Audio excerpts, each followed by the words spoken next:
Hello everyone, ఎలా ఉన్నారు?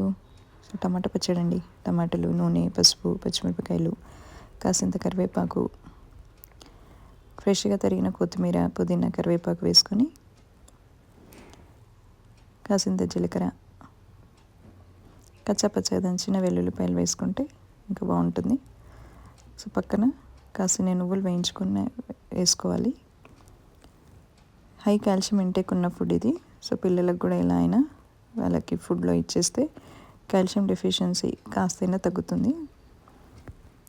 So మూత పెట్టుకోకుండా ఉంటే నీరు రాదు, కాస్త కలుపుతూ ఉంటే అడుగట్టుకుండా ఉంటుంది. పక్కన పోపు వేసుకుంటే సరిపోతుంది. ఇందులో హడావిడి లేకుండా సింపుల్గా వేసుకోవాలి.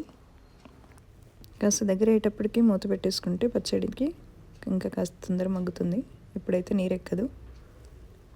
ఇదిగోండి, ఇంకా నువ్వులు కాస్త చల్లారిన తర్వాత ఒకసారి మిక్సీకి వేసుకొని తర్వాత మనం మగ్గు పెట్టుకున్న టమాటాలు అవి కాస్తంత ఉప్పు వేసుకుంటే, ఎక్కువ మిక్సీ చేయొద్దు, ఒకేసారి తిప్పేస్తే రోటి పచ్చడిలాగా బాగుంటుంది, లేకపోతే పేస్ట్ లాగా అయిపోతుంది.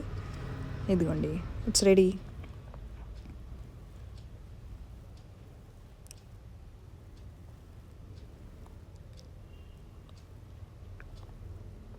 ఎన్ని కూరలు ఉన్నా దీని టేస్ట్ అయితే వేరే.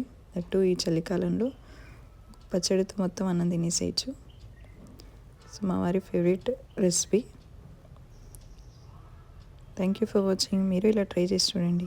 Bye bye.